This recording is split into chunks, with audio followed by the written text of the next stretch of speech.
I guess I made a huge mistake. I wish that I can change it. I can't change it. My whole life I've tried to do nothing but good, and just because I've made a mistake doesn't mean that I will stop doing good.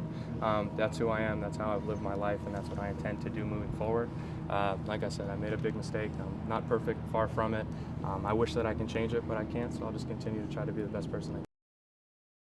To you? It was difficult. The whole situation was difficult. I've been asked a few times what the most difficult part of the process was, and there was no easy part. None of it was easy. There's no blueprint. This is how you deal with these things or handle the situation. And basically, I made a mistake. I made a big mistake, and all I can try to do from it is learn, grow, become a better person, and move forward. Why did you feel the need that you had to try some performance-enhancing drugs?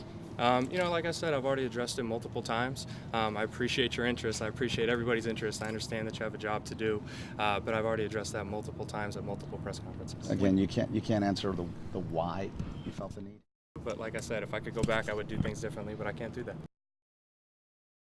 As I said, I've already addressed that multiple times. I think I was very specific in my statement. I've answered all of these questions at multiple press conferences, and as I've said multiple times, I appreciate the interest. I completely understand and respect the fact that you guys have a job to do.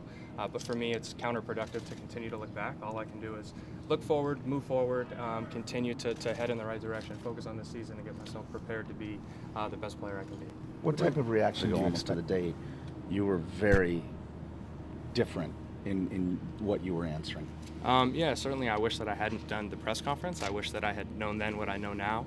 If I had, certainly I wouldn't have done it at all. Different tone today than it was that day, and like I said, I wish I could go back and not do the press conference at all. But you chance that can recur, Ryan? What have they told you about that? I don't know specifically. I haven't dealt with it obviously in the past, so I would imagine with any injury there's always a chance of reoccurrence, so we try to do what we can to prevent it. Use different padding on the bat, different padding in the glove. We tried so many different things last year, and I think we'll try the same thing this year, but use it more as a preventative matter so it doesn't occur again. Ryan, by this have received it throughout the rest of their careers? I've dealt with it the last couple of years, so I think I have some idea of what to expect, but I just never really waste my time focusing on things that are out of my control. All I can do is deal with things as they come, deal with things to the best of my abilities, and that's what I intend to do.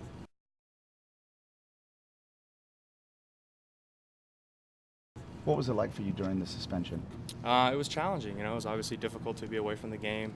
It was disappointing for me, obviously, to be away from the game, away from my teammates, away from the sport that I enjoy playing so much. So definitely a challenging time for me. And why accept a suspension without a positive test?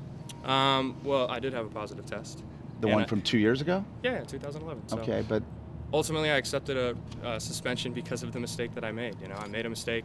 I deserved to be suspended. I took full responsibility for my actions, and as I've said many, many times, all I can do is look forward and continue to move forward.